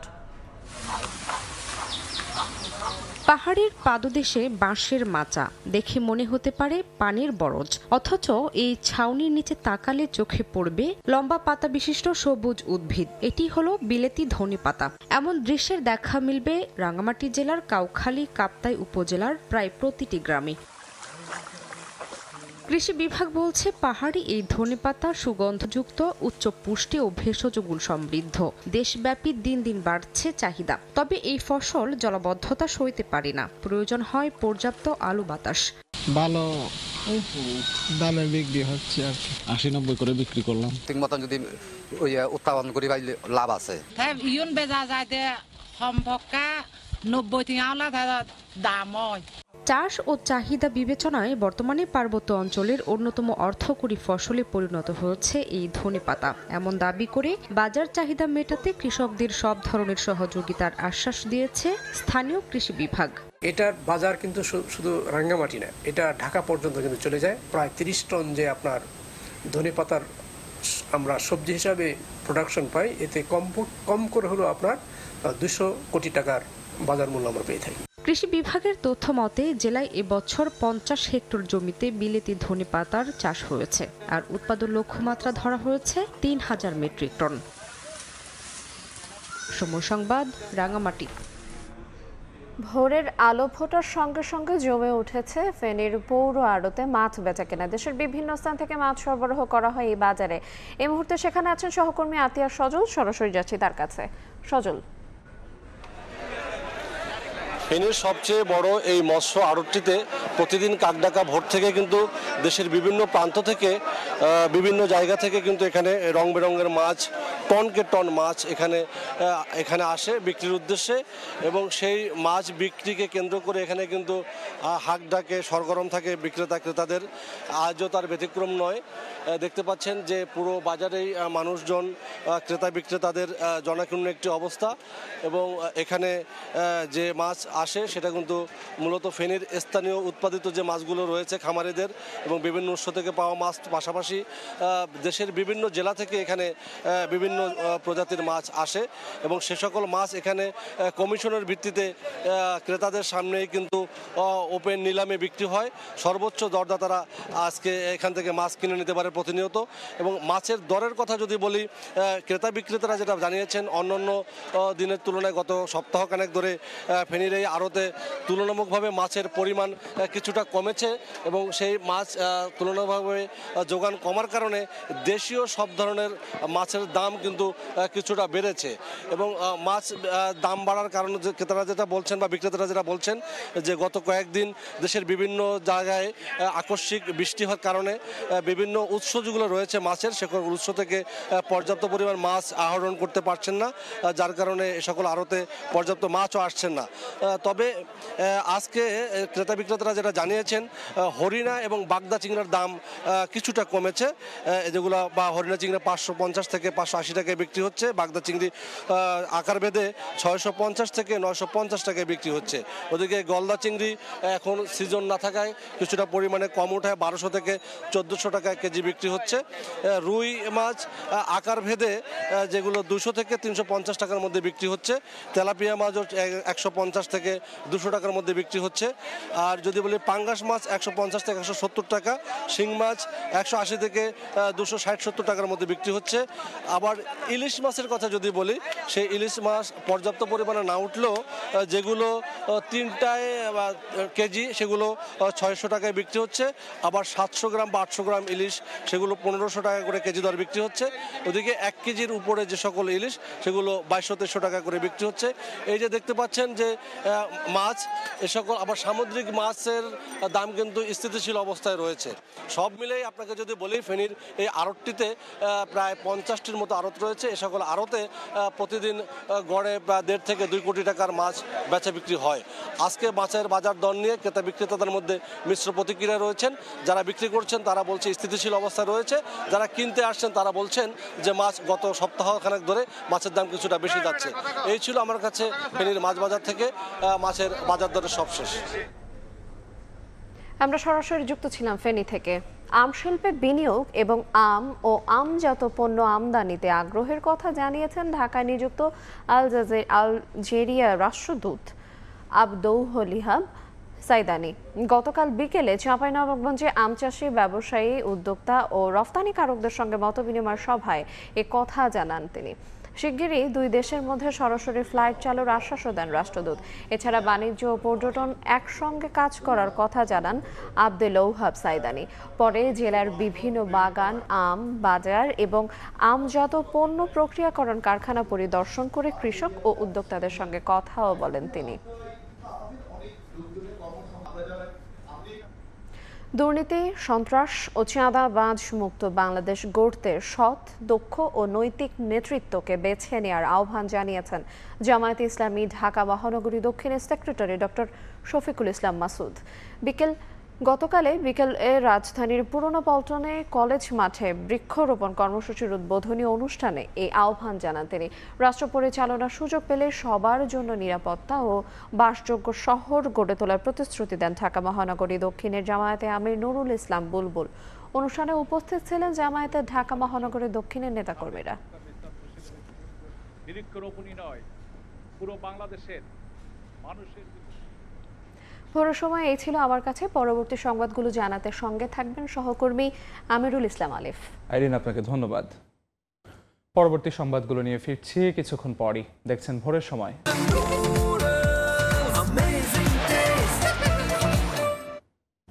রাজধানী সহ সারা দেশে বর্ণাঢ্য আয়োজনে পালিত হয় সনাতন ধর্মাবলম্বীদের রথযাত্রা উৎসব। এ উপলক্ষে বিভিন্ন স্থানে বর্ণাঢ্য র্যালি ও মেলার আয়োজন করা হয়। রথযাত্রা থেকে দেশ ও জাতির মঙ্গল কামনা করেন ভক্তরা। সনাতন ধর্মাবলম্বীদের অন্যতম ধর্মীয় উৎসব রথযাত্রায় ঢল নামে ভক্তদের। উলুধ্বনি, শঙ্খ, গীতাপাঠ আর আরতি কীর্তন দিয়ে রাজধানীর স্বামীবাগের ইসকন মন্দির থেকে শুরু হয় রথযাত্রা, শেষ হয় ঢাকেশ্বরী মন্দিরে গিয়ে। ভক্তরা একে তীর্থযাত্রাও বলে থাকেন। জগন্নাথ দেব হচ্ছে জগতেরও নাথ, এবং মন্দিরে থাকলে পরে সাধারণ ভক্তদের কল্যাণ হয়, আর বাহিরে থাকলে পরে জনসাধারণের সকলের কল্যাণ হয়। রথযাত্রা এসে আমরা খুব ভালো লাগতো। রথযাত্রায় অংশ নিয়ে ভক্তরা বিশ্ব মানব ও সৃষ্টির মঙ্গল আর সমৃদ্ধির প্রার্থনা করেন। আমরা যেন পুণ্যজন্ম সবকিছুতে আমরা ভালো করতে পারি, সবাইকে ভালো রাখুক, জগৎকে ভালো রাখুক।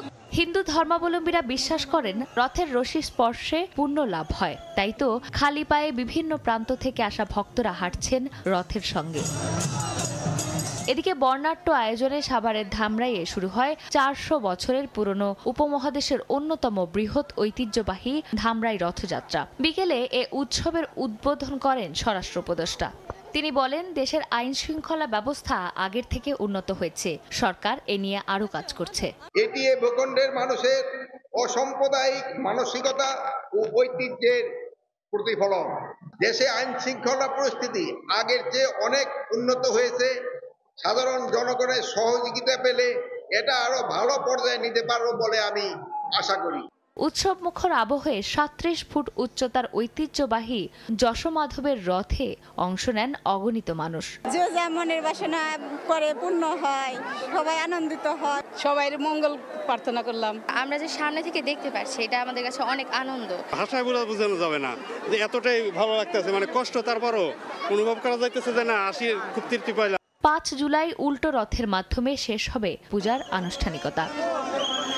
রথযাত্রা শুধু সনাতন ধর্মাবলম্বীদের এক ধর্মীয় উৎসবই নয়, বরং এটি বর্তমানের পুরান ঢাকার ঐতিহ্য, মানুষ ও ইতিহাসের সাথে ওতপ্রোতভাবে জড়িত। বলা হয়ে থাকে এটি এক ধরনের তীর্থযাত্রা, ঈশ্বরের সাথে মানুষের মিলন যাত্রা। চন্দ্রিমা চৌধুরী, সময় সংবাদ। শুক্রবার পালিত হয়েছে রথযাত্রা। দেশটির সবচেয়ে বড় রথযাত্রা অনুষ্ঠিত হয় ওড়িশার পুরীতে। এছাড়া পশ্চিমবঙ্গের দীঘা, কলকাতা সহ গুজরাটেও পালিত হয়েছে ধর্মীয় উৎসব। তীব্র গরমে পুরীর রথযাত্রায় অসুস্থ হয়ে পড়েন অনেকে, আর গুজরাটের রথযাত্রার সময় হাতির তাড়া খেয়ে আহত হন কয়েকজন পুণ্যার্থী। ভারত থেকে বিস্তারিত জানাচ্ছেন সুব্রত আচার্য। ভারতের উড়িষ্যার পুরীতে রথযাত্রা উৎসবের সবচেয়ে বড় আয়োজন ছিল। সনাতন শাস্ত্র মতে শ্রী শ্রী জগন্নাথ দেব ভাই বলরাম, বোন সুভদ্রাকে নিয়ে মাসির বাড়ি বেড়াতে রথে চড়ে যাত্রা শুরু করেন। আর সেই রথের রশিতে টান দেওয়ার মধ্য দিয়ে হিন্দু ধর্মের মানুষ পুণ্য লাভ করেন। এমন বিশ্বাসের কারণে পুরীর রথযাত্রায় লক্ষ লক্ষ পুণ্যার্থী সমবেত হয়েছিলেন। ভারতীয় গণমাধ্যম বলছে, তীব্র গরমে পুরীর রথযাত্রা অনুষ্ঠানে অনেকেই অসুস্থ হয়ে পড়েন। প্রশাসন পরিস্থিতি মোকাবেলায় জলকামানে ঠান্ডা পানি দিয়ে পরিবেশ শীতল করার চেষ্টা করে। পশ্চিমবঙ্গের দীঘা সমুদ্র সৈকতে এবার থেকে রথযাত্রা উৎসবের সূচনা করেন মমতা বন্দ্যোপাধ্যায়। শুক্রবার দুপুরে রথের রশিতে টান দিয়ে রথযাত্রার আনুষ্ঠানিক উদ্বোধন করেছেন তিনি। এর আগে স্বর্ণের ঝাড়ু দিয়ে রাস্তা পরিষ্কার করতেও দেখা গিয়েছে তাকে। জগন্নাথ পুরী থেকে চলেছে এখানে কলকাতা মন্দিরে, আমরা সবাই আনন্দিত।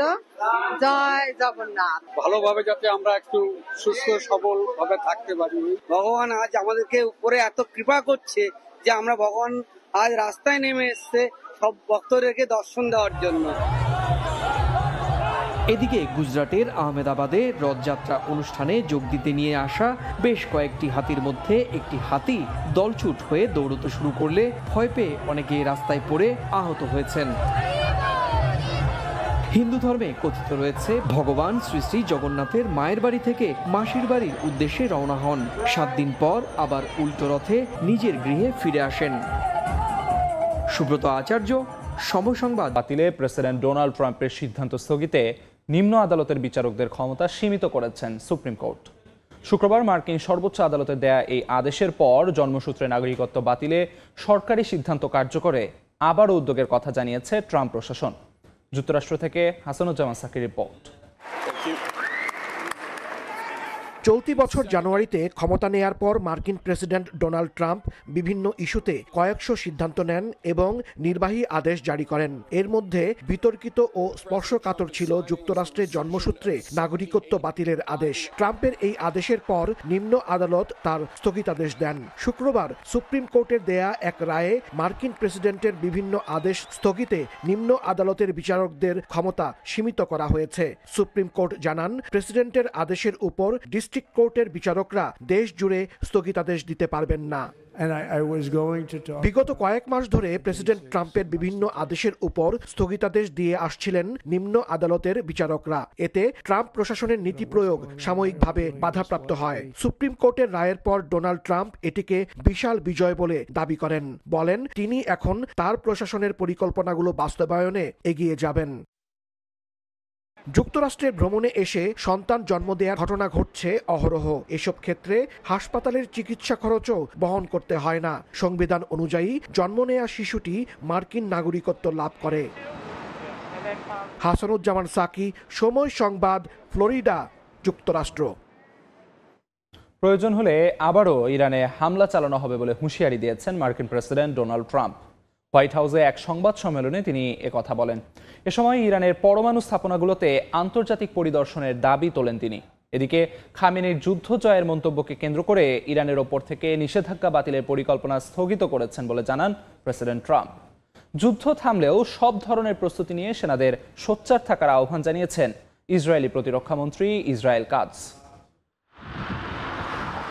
যুদ্ধ থামলেও থেমে নেই ইরান ইসরায়েল উত্তেজনা। কূটনৈতিক পর্যায়ে এখনও দুই দেশের মধ্যে চলছে রেষারেষি। এতে যোগ দিয়েছেন মার্কিন প্রেসিডেন্ট ডোনাল্ড ট্রাম্পও। এই পরিস্থিতিতে ইসরায়েলের প্রতিরক্ষা মন্ত্রী ইসরায়েল কাটজ সেনাবাহিনীকে নির্দেশ দিয়েছেন এনফোর্সমেন্ট প্ল্যান তৈরি করতে। ইসরায়েলের আকাশ নিয়ন্ত্রণ ধরে রাখা, ইরানের পারমাণবিক ও ক্ষেপণাস্ত্র কর্মসূচি থামানো এবং সন্ত্রাসী কর্মকাণ্ডে ইরানের সহায়তার জবাব দেওয়ার জন্য এই পরিকল্পনা বলে জানান তিনি। কাটজ বলেন, যুদ্ধের পরও তাদের প্রস্তুত থাকতে হবে। ইরানের হুমকি এখনো শেষ হয়নি। এই যুদ্ধের জেরে ইরানের পরমাণু স্থাপনাগুলোতে আন্তর্জাতিক পরিদর্শনের দাবি তুলেছেন প্রেসিডেন্ট ডোনাল্ড ট্রাম্প। হোয়াইট হাউসে এক সংবাদ সম্মেলনে তিনি বলেন, আন্তর্জাতিক পরমাণু সংস্থা কিংবা যুক্তরাষ্ট্রের সম্মানিত সংস্থাগুলোর পরিদর্শন ছাড়া ইরানের সঙ্গে ভবিষ্যৎ কোনো সমঝোতা সম্ভব নয়। এরই মধ্যে তেহরান জাতীয় পরিষদ IAEA এর সঙ্গে সহযোগিতা চুক্তি স্থগিতের বিল পাশ করেছে। এর মধ্যে ইরানের বিরুদ্ধে প্রয়োজন হলে ফের বোমা হামলার হুমকি দেন ট্রাম্প। বলেন, ইরান যদি আবার উচ্চমাত্রায় ইউরেনিয়াম সমৃদ্ধ করে তাহলে নতুন করে হামলার প্রশ্নে কোনো দ্বিধা থাকবে না। এদিকে ইরানের সর্বোচ্চ নেতা খামেনি এই হামলাকে যুক্তরাষ্ট্রের মুখে চপেটাঘাত বলে উল্লেখ করলে ক্ষুব্ধ প্রতিক্রিয়া দেখান ট্রাম্প। জানান, তিনি ইরানের ওপর থেকে নিষেধাজ্ঞা তুলে নেয়ার একটি পরিকল্পনায় কাজ করছিলেন, কিন্তু খামেনির আক্রমণাত্মক বিবৃতি পাওয়ার পরপরই সব স্থগিত করেন। নিজের সামাজিক যোগাযোগ মাধ্যম ট্রুথ সোশ্যালে এক পোস্টে তিনি লেখেন, ঘৃণা ও বিদ্বেষা ভরা বিবৃতির পর তিনি সব আলোচনা বাতিল করেছেন। সাদিয়া তাসনিম, সময় সংবাদ। দ্রুতই রাশিয়া ইউক্রেন যুদ্ধবিরতি আলোচনা ইতিবাচক মোড় নেবে বলে আশাবাদ ব্যক্ত করেছেন মার্কিন প্রেসিডেন্ট ডোনাল্ড ট্রাম্প। রুশ প্রেসিডেন্ট ভ্লাদিমির পুতিনের দাবি, ইস্তানবুলে আবারও শান্তি আলোচনা শুরু হতে পারে। যদিও রাশিয়ার ওপর আরোপিত নিষেধাজ্ঞা আরও 6 মাসের জন্য বাড়িয়েছে ইউরোপীয় ইউনিয়ন। এদিকে এখনও দুই দেশে অব্যাহত রয়েছে পাল্টাপাল্টি হামলা। থেমে নেই কূটনৈতিক তৎপরতা। মিন্সকে সাংবাদিকদের পুতিন বলেন, ইস্তাম্বুলে আবারও শান্তি আলোচনা শুরু হতে পারে, যদিও সময় ও স্থান এখনো চূড়ান্ত হয়নি। তার দাবি, দুই পক্ষের প্রস্তাবনায় বড় পার্থক্য থাকলেও আলোচনা চালিয়ে যেতে চান তিনি। আরও 3000 ইউক্রেনীয় সেনার মরদেহ ফেরত দিতে প্রস্তুত রাশিয়া বলেও জানান তিনি। এই প্রেক্ষাপটে আবারও আলোচনায় ডোনাল্ড ট্রাম্প। হোয়াইট হাউসে সাংবাদিকদের ট্রাম্প বলেন, ইরানের ব্যাপারে সাহায্য করতে পুতিন তাকে ফোন করেছিলেন, যার উত্তরে ট্রাম্প বলেন, পুতিনের উচিত রাশিয়া নিয়ে সাহায্য করা। এ সময় দ্রুতই রাশিয়া ইউক্রেন যুদ্ধবিরতি আলোচনা ইতিবাচক মোড় নেবে বলে আশাবাদ ব্যক্ত করেন তিনি। এদিকে ইউরোপীয় ইউনিয়ন সর্বসম্মতিক্রমে রাশিয়ার উপর আরোপিত নিষেধাজ্ঞা আরও 6 মাসের জন্য বাড়িয়েছে। হাঙ্গেরির আপত্তি থাকা সত্ত্বেও ইউক্রেনের পক্ষে অবস্থান নিয়েছে ব্লকের 27 সদস্য। ইউক্রেনের প্রেসিডেন্ট ভলোদিমির জেলেনস্কি এই পদক্ষেপকে স্বাগত জানিয়ে বলেন, ব্রাসেলসকে এখন স্পষ্ট বার্তা দিতে হবে যে কিয়েভের ইউরোপীয় ইউনিয়নে যোগ দেওয়ার বিষয়ে তাদের সমর্থন আছে। সাদিয়া তাসনিম, সময় সংবাদ।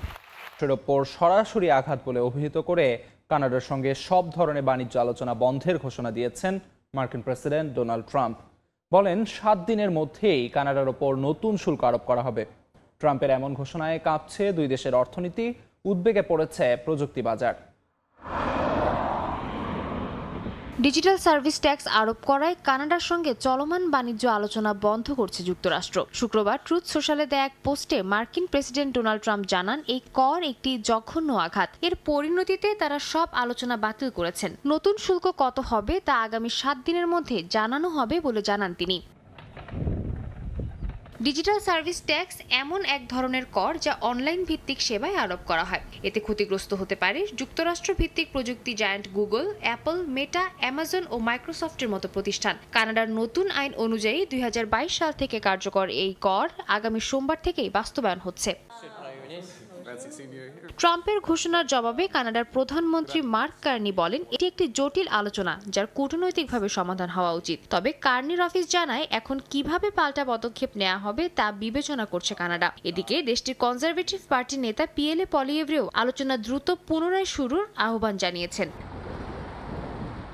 বাণিজ্যিক সমন্বয় পরিষদ থেকে শুরু করে চেম্বার অফ কমার্স পর্যন্ত কানাডার শীর্ষস্থানীয় ব্যবসায়ী সংগঠনগুলো এই কর নিয়ে আপত্তি জানিয়ে আসছিল। তাদের শঙ্কা ছিল এই কর যুক্তরাষ্ট্রের সঙ্গে সম্পর্কে টানাপোড়েন বাড়াবে। ট্রাম্প প্রশাসনের প্রথম মেয়াদেও যেসব কানাডীয় পণ্য ইউএসএমসিএ চুক্তির আওতায় পড়েনি তাদের ওপর 50% পর্যন্ত শুল্ক বসানো হয়েছিল। এবারও সেই হুমকি নতুন করে ফিরে আসতে পারে বলে মনে করছেন অর্থনীতিবিদরা। ট্রাম্পের ঘোষণার পরই মার্কিন শেয়ার বাজারে ধস নামে। ডাও জোন্স সূচক একসময় 580 পয়েন্ট বেড়ে থাকলেও ট্রাম্পের ঘোষণার পর কমে আসে মাত্র 191 পয়েন্টে।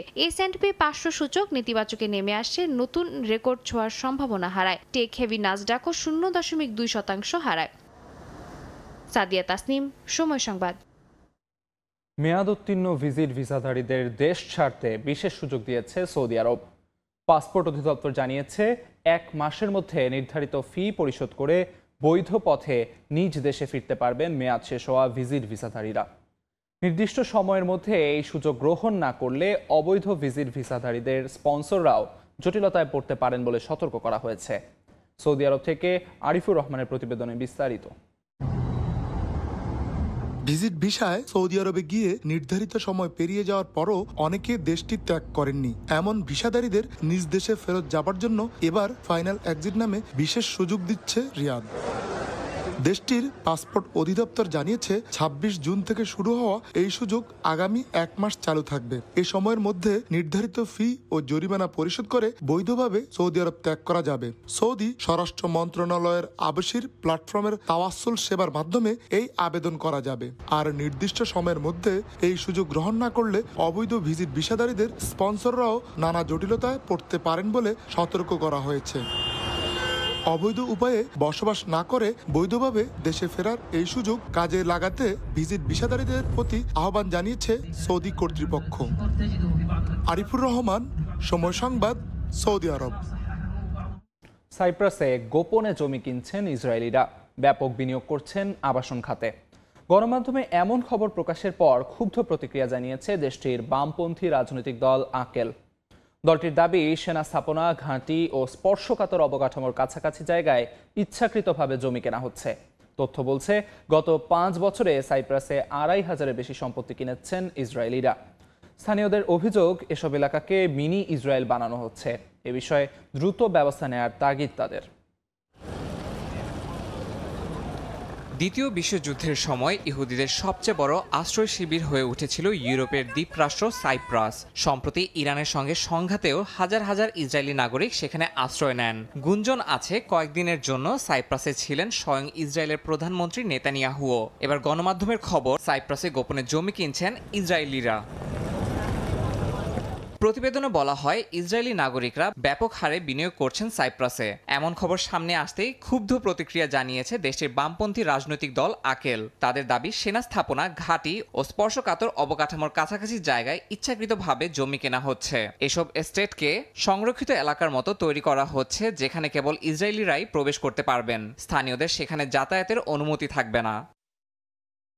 আকেল আরও দাবি করেছে, এসব এলাকায় নির্মাণ হচ্ছে জায়নবাদী স্কুল ও উপাসনালয়, যেটিকে সাংস্কৃতিক ও ভূরাজনৈতিক প্রভাব বিস্তারের লক্ষণ হিসেবে দেখছে বামপন্থী রাজনৈতিক দলটি। ইসরায়েলের শীর্ষস্থানীয় সংবাদ মাধ্যমগুলোও বলছে, সাইপ্রাসকে দ্বিতীয় ঘর হিসেবে ব্যবহারের পরিকল্পনা করছেন ইসরায়েলিরা। সাইপ্রাসের সরকারি তথ্য বলছে, 2021 থেকে 2025 সালের জানুয়ারি পর্যন্ত লারনাকায় 1400-র বেশি আর লিমাসোলে 1150-টিরও বেশি সম্পত্তি কিনেছেন ইসরায়েলিরা। স্থানীয়দের অভিযোগ, এসব এলাকাকে মিনি ইসরায়েল বানানো হচ্ছে।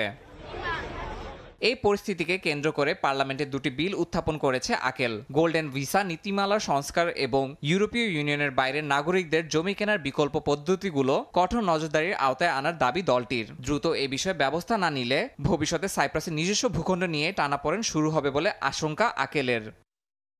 ইয়াসিন মোহাম্মদ জিসান, সময় সংবাদ।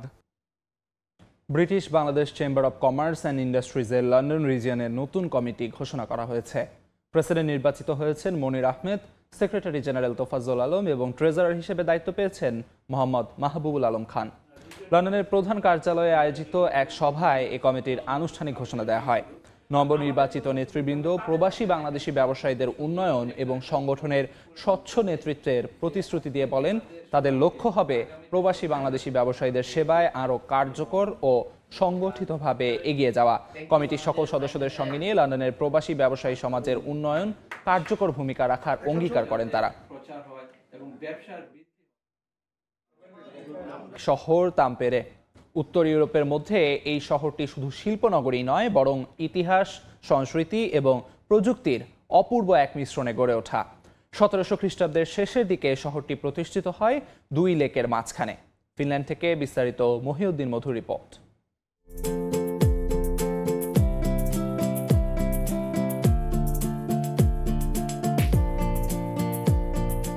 ফিনল্যান্ডের দক্ষিণ পশ্চিমের এক প্রাণবন্ত ও আকর্ষণীয় শহরের নাম তাম্পেরে। 1779 সালে প্রতিষ্ঠিত এই শহরটি গড়ে উঠেছে দুই লেকের মাঝখানে, যেখানে বয়ে চলেছে তামারকস্কি নদী। এই নদী একসময় শহরের শিল্পোন্নতির প্রধান চালিকা শক্তি হয়ে ওঠে। 19 শতাব্দীতে তাম্পেরেকে বলা হতো ফিনল্যান্ডের ম্যানচেস্টার। একের পর এক গড়ে ওঠে টেক্সটাইল মিল, কাগজ কারখানা এবং ইঞ্জিনিয়ারিং কোম্পানি। বিখ্যাত নোকিয়া কোম্পানির জন্ম এই শহর ঘেঁষেই।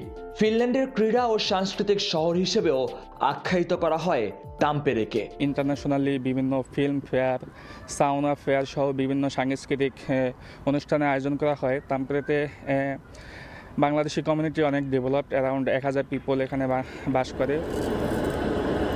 শুধু ইতিহাস সংস্কৃতি নয়, প্রযুক্তির সর্বোচ্চ ব্যবহারের মাধ্যমে এই শহরে লেগেছে আধুনিকতার ছাপ। স্মার্ট যোগাযোগ ব্যবস্থার জন্য বেশ সুনাম কুড়িয়েছে শহরটি। সম্প্রতি চালু হওয়া আধুনিক ট্রাম সার্ভিস শহরের পরিবেশ বান্ধব উন্নয়নের দৃষ্টান্ত। এখানে আপনার লিভিং স্ট্যান্ডার্ডটা কম্পারেটিভলি অন্য সিটি থেকে অনেক বেটার। ইভেন ট্রান্সপোর্টেশন ফেসিলিটিস, আপনার জব অপরচুনিটিস একটা স্টুডেন্টদের জন্য এগুলো খুবই ইম্পর্টেন্ট। তাম্পেরে বিশ্ববিদ্যালয় ও প্রযুক্তি পার্কে কৃত্রিম বুদ্ধিমত্তা, স্বাস্থ্য প্রযুক্তি এবং নতুন উদ্ভাবনে চলে দারুণ সব গবেষণা। অসংখ্য বাংলাদেশি শিক্ষার্থীরা আসেন এই বিশ্ববিদ্যালয়ে পড়াশোনা করতে। তাম্পেরে শহরটি ফিনল্যান্ডের শিল্প ও সাংস্কৃতিক নগরী হিসেবে চিহ্নিত। পাশাপাশি এ শহরের আলাদা বৈশিষ্ট্য হচ্ছে এটি প্রযুক্তি নির্ভর শহর। প্রযুক্তির ব্যবহার করেছে ফিনল্যান্ড, যার কারণে ফিনিশ নাগরিক সহ বাংলাদেশ কমিউনিটির যারা আছেন তারা এই শহরে বাস করতে একটু বেশি স্বাচ্ছন্দ্য বোধ করেন। মহিউদ্দিন মধু, সময় সংবাদ, তাম্পেরে, ফিনল্যান্ড। মালয়েশিয়ায় জমকালো আয়োজন এবং বিপুল উৎসাহ উদ্দীপনার মধ্য দিয়ে বাংলাদেশ উৎসব উদযাপন করেছে কুয়ালালামপুরের বাংলাদেশ হাইকমিশন। বৃহস্পতিবার বাংলাদেশ হাইকমিশন মালয়েশিয়ার উদ্যোগে কুয়ালালামপুরের ক্রাফট কমপ্লেক্সে অনুষ্ঠিত এই বর্ণিল আয়োজনটিতে আবহমান বাংলার ঐতিহ্য ও সমৃদ্ধ সংস্কৃতি তুলে ধরা হয়। মালয়েশিয়া থেকে মোহাম্মদ আব্দুল কাদের রিপোর্টে বিস্তারিত। স্থানীয় সময় বৃহস্পতিবার বিকেল 4টার দিকে বাংলাদেশ হাইকমিশন মালয়েশিয়ার উদ্যোগে কুয়ালালামপুরের ক্রাফট কমপ্লেক্সে অনুষ্ঠিত হয় বাংলাদেশ ফেস্টিভ্যাল 2025। এই বর্ণিল আয়োজনে সুমধুর গান, দৃষ্টিনন্দন নাচ, ফ্যাশন শো এবং ঐতিহ্যবাহী দেশীয় খাবারের মাধ্যমে আবহমান বাংলার ঐতিহ্য ও সমৃদ্ধ সংস্কৃতি তুলে ধরা হয়। অনুষ্ঠানে বাংলাদেশ শিল্পকলা একাডেমি, প্রবাসী বাংলাদেশি ও হাইকমিশন পরিবারের সদস্যদের অংশগ্রহণে মনোজ্ঞ সাংস্কৃতিক পরিবেশনা অতিথিদের মুগ্ধ করে। অনুষ্ঠানে জনপ্রিয় সঙ্গীত শিল্পী মেহরিনের পরিবেশনা বাড়তি মাত্রা যোগ করে। অনুষ্ঠান প্রাঙ্গণে স্থাপিত বাংলাদেশ কর্নার, রিক্সা, ফুচকা, চা ও ঝালমুড়ির স্টল এবং পিঠাঘর ব্যাপকভাবে সমাদৃত হয়। সুসজ্জিত বাংলাদেশ কর্নারে ঐতিহ্যবাহী নিদর্শন, রপ্তানিযোগ্য পণ্য ও হস্তশিল্প প্রদর্শন করা হয় এবং মহান মুক্তিযুদ্ধ, জুলাই আগস্ট অভ্যুত্থান, সংস্কৃতি ও অর্থনীতি বিষয়ক প্রকাশনা স্থান পায়। দর্শনার্থীরা এসব অনবদ্য পণ্য ঘুরে দেখেন। অন্যদিকে বাংলাদেশের ইতিহাস, সংস্কৃতি এবং প্রাকৃতিক সৌন্দর্য নিয়ে একটি আলোকচিত্রী প্রদর্শনীও আয়োজন করা হয়, যা দেশের প্রাকৃতিক রূপ এবং ঐতিহ্যের বিভিন্ন দিক তুলে ধরে। আমাদের এই আয়োজনে আজকে আমাদের আছে সিঙ্গারা, আমাদের আছে নকশি পিঠা, নারিকেল পুলি এবং ফুচকা। বিদেশিদের মাঝে এই খাবারগুলো সবসময় খুব সুন্দরভাবে সাড়া ফেলে। মনে হচ্ছে যে আমরা বাংলাদেশেই আছি, আমি আমার পরিবার সহ এখানে এসেছি এবং আমরা খুবই উপভোগ করছি। আমরা এই দেশের কালচারের সাথে বাংলাদেশি কালচারের একটা মেলবন্ধনের চেষ্টা করছি, যাতে তারাও আমাদের ঐতিহ্য সম্পর্কে জানতে পারে, আমাদের কালচার সম্পর্কে একটু হলেও তারা ধারণা পায়। বাংলাদেশ হাইকমিশন আয়োজিত এই ফেস্টিভ্যাল শুধু একটি বিনোদনমূলক আয়োজন নয়, এটি ছিল দুই দেশের মধ্যে সাংস্কৃতিক বিনিময় এবং দ্বিপাক্ষিক সম্পর্ক জোরদার করার একটি কার্যকর প্ল্যাটফর্ম। একই সঙ্গে এটি মালয়েশিয়ায় বসবাসরত প্রবাসী বাংলাদেশিদের মধ্যে নিজেদের ঐতিহ্য ও সংস্কৃতির প্রতি গর্ববোধ জাগিয়ে তুলতে গুরুত্বপূর্ণ ভূমিকা পালন করেছে বলে জানান মালয়েশিয়ায় নিযুক্ত বাংলাদেশের হাইকমিশনার। বাংলাদেশ যে এর সাথে মালয়েশিয়ার যে মিউচুয়ালি বেনিফিশিয়াল এনগেজমেন্ট হতে পারে, সেটি কালচারাল ক্ষেত্রে হোক, আইসিটি ক্ষেত্রে হোক, এবং কানেক্টিভিটি, এডুকেশন, ট্যুরিজম, সব ক্ষেত্রে এটি আমরা তুলে ধরার চেষ্টা করেছি। কুয়ালালামপুরে মালয়েশিয়ার ট্যুরিজম, আর্টস অ্যান্ড কালচার মন্ত্রণালয়ের secretary general Datuk Shahruddin bin Abu শহতের গেস্ট অব অনার হিসেবে উপস্থিতিতে এক বর্ণিল আয়োজনে উদযাপিত হল বাংলাদেশ ফেস্টিভ্যাল 2025। মালয়েশিয়ার পররাষ্ট্র মন্ত্রণালয়, বিভিন্ন দেশের রাষ্ট্রদূত, কূটনীতিক, শিক্ষাবিদ, প্রবাসী বাংলাদেশি নেতৃবৃন্দ এবং সাংবাদিক সহ বিপুল সংখ্যক অতিথি এই অনুষ্ঠানে যোগ দেন। হাইকমিশনার মোহাম্মদ শামীম আহসান ও তার সহধর্মিণী পেন্ডোরা চৌধুরী আগত অতিথিদের উষ্ণ অভ্যর্থনা জানান। 2025-এর ফেস্টিভ্যাল উৎসবে বাংলাদেশের সমৃদ্ধ সংস্কৃতি ও ঐতিহ্য তুলে ধরার পাশাপাশি বিভিন্ন স্টলে স্থান পেয়েছে বাংলাদেশের ঐতিহ্যবাহী কারুশিল্প, পোশাক ও সুস্বাদু পিঠাপুলি সহ নানা ধরনের খাবার, যা প্রবাসীদের জন্য ছিল এক টুকরো বাংলাদেশ, আর স্থানীয়দের জন্য ছিল নতুন কিছু জানার সুযোগ। কুয়ালালামপুরের ক্রাফট কমপ্লেক্স থেকে মোহাম্মদ আব্দুল কাদের, সময় সংবাদ। পা রেখে টেস্ট দলের এমন অবস্থায় হতাশ BCB cricket operations chairman Nazmul Abedin Fahim. Galle টেস্টের পর এমন পারফরমেন্স অপ্রত্যাশিত বলেও জানান তিনি। তবে রঙিন পোশাকে ভালো কিছুর প্রত্যাশা ফাহিমের।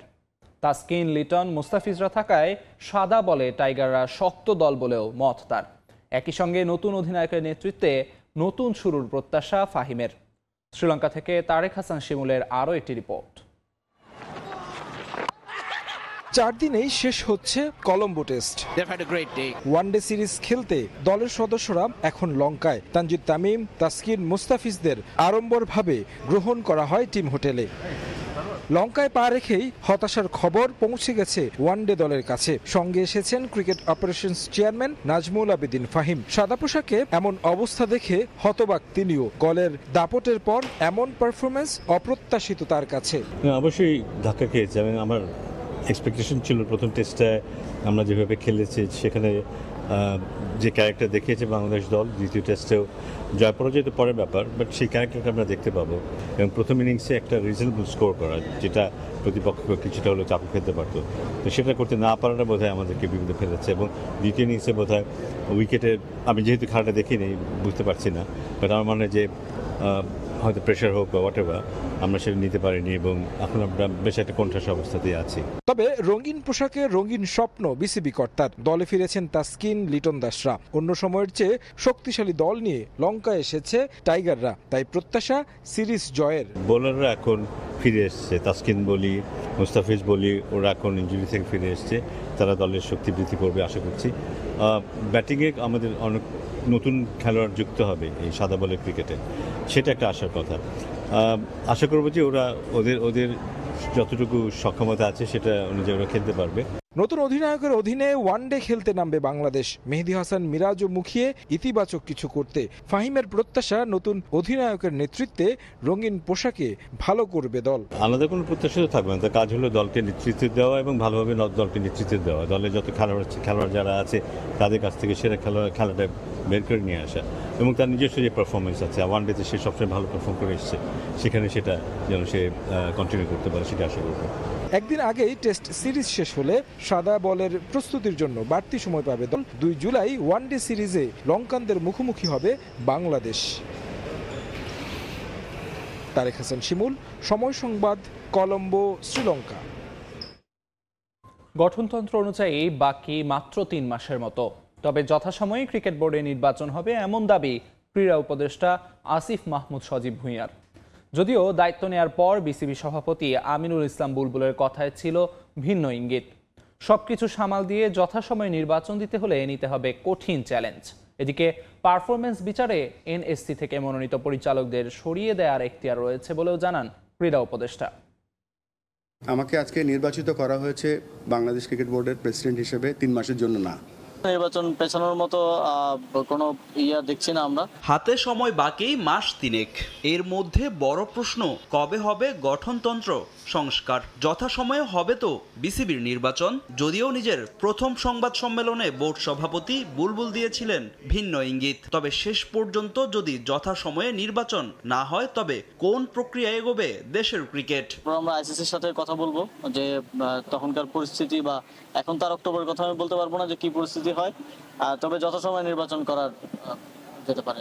বিতর্ক সঙ্গী করে বাংলাদেশ ক্রিকেট বোর্ডের সভাপতির পদ ছাড়তে হয়েছে ফারুক আহমেদকে। বোর্ড থেকে তার এমন বিদায় জন্ম দিয়েছে অনেক প্রশ্নের। ক্রীড়া মন্ত্রণালয়ের চাওয়াতে চেয়ার হারিয়েছেন ফারুক। এমন অভিযোগ নিয়ে আলোচনা সমালোচনা কম হয়নি।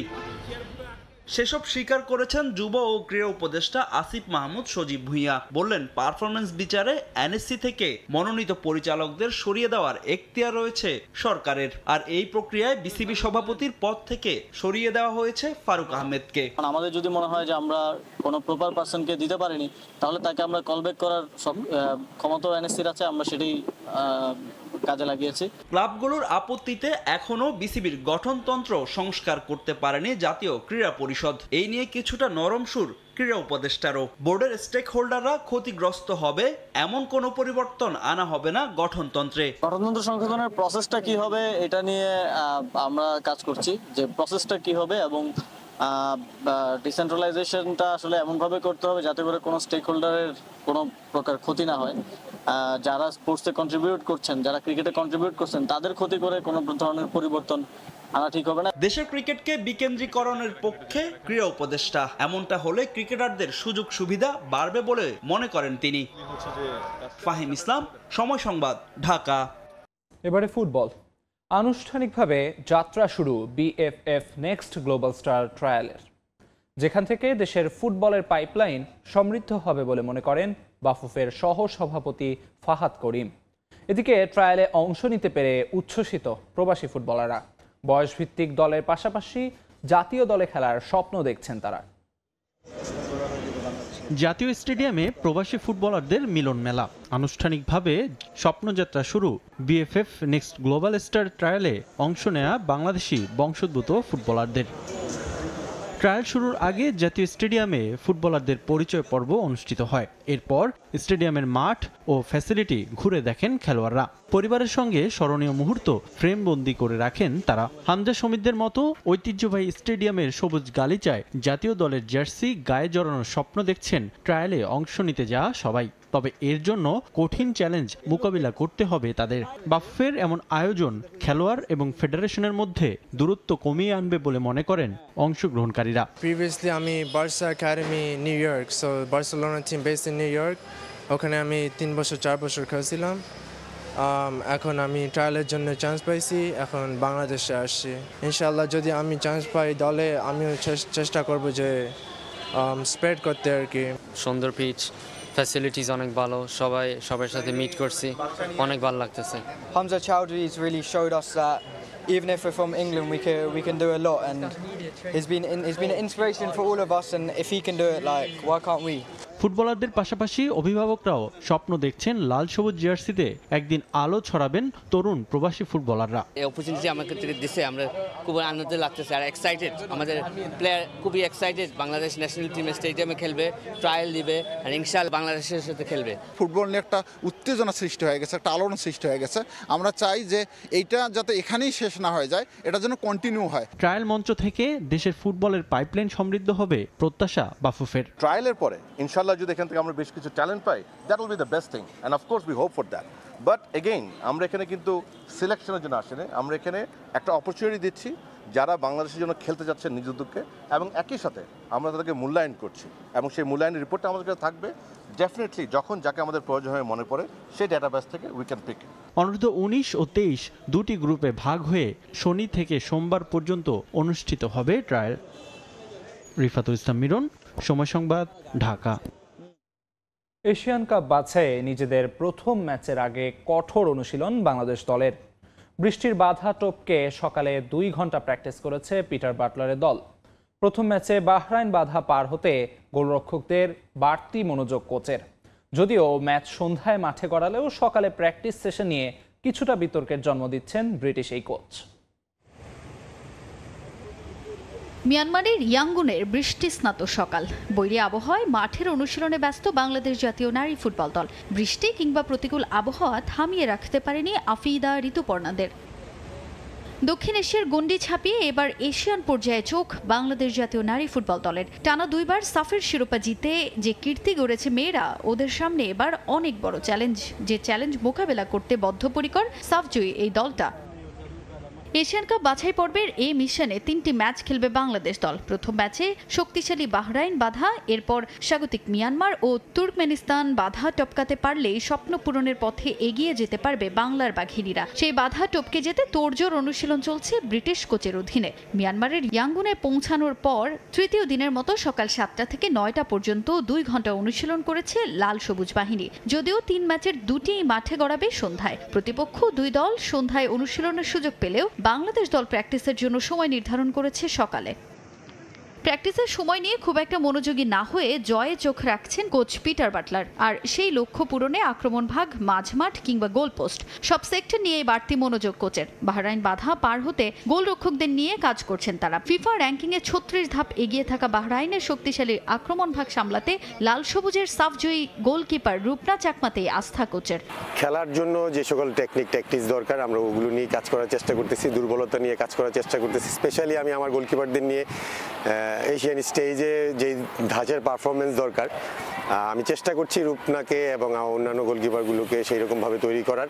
এদিকে শুধু রূপনা চাকমাই নয়, আরও 2 গোলকিপার মিলি আর স্বর্ণাও নিজেদের সেরা প্রস্তুতি ঝালিয়ে নিচ্ছেন। যে কোনো সময় মাঠের লড়াইয়ে নামতে পুরোপুরি প্রস্তুত বলে জানান তারা। 29 তারিখে গেম আছে, আর আমরা দেশবাসীর থেকে দোয়া চাই যেন ভালোভাবে খেলতে পারি, ভালোভাবে যেন চ্যাম্পিয়ন হতে পারি। আমরা সবাই ভালো আছি, সুস্থ আছি, প্লেয়ারদের সবার কন্ডিশন ভালো। কোচ যেভাবে আমাদের ইনস্ট্রাকশন দিচ্ছে আমরা কাজ করতেছি। আমাদের টার্গেট আছে সামনে 29 তারিখ আমাদের ফার্স্ট ম্যাচ বাহরাইনের সাথে। ইনশাল্লাহ আমরা ভালো কিছু করব। Pray for us. আমি যদি সুযোগ পাই তাহলে এই সুযোগ কাজে লাগিয়ে ভালো কিছু করার চেষ্টা করব। মিয়ানমারে পৌঁছে তৃতীয় দিন অনুশীলন সেরেছে বাংলাদেশ দল। আগামী 29 জুন নিজেদের প্রথম ম্যাচে বাহরাইনের মুখোমুখি হবে লাল সবুজ বাহিনী। তাজিন খন্দকার, সময় সংবাদ। এ পর্যায়ে শীর্ষ সংবাদগুলো জানিয়ে দিচ্ছি আরেকবার। প্রধান উপদেষ্টা সিইসি বৈঠকের বিষয়বস্তু খোলাসা করার আহ্বান বিএনপির। জাতীয়র আগে অন্য কোনো ভোটের প্রশ্নই নেই, সাফ জানালেন নেতারা। আগে স্থানীয়র দাবিতে অনড় জামায়াত। পাতানো ভোট করে অর্থ আত্মসাৎ সাবেক সিইসি নুরুল হুদার। অভিযোগ কৌশলীর। রাষ্ট্রদ্রোহিতা মামলার বাদী হতে পারে না ব্যক্তি, দাবি আসামি পক্ষের। আরও 4 দিনের রিমান্ড। সরকারের ওপর ক্রমাগত বাড়ছে বৈদেশিক ঋণ পরিশোধের চাপ। চলতি অর্থবছরের প্রথম 11 মাসে সুদ আসলে 378 কোটি মার্কিন ডলার পরিশোধ। কমেছে ঋণের ছাড় ও প্রতিশ্রুতি। এবং চট্টগ্রাম বন্দর কেন্দ্রিক ফ্রি ট্রেড জোন গড়ার নীতিগত সিদ্ধান্ত সরকারের। আমদানি রফতানি বাণিজ্যে বাড়বে গতি, কমবে জটিলতা, আশা কর্তৃপক্ষের।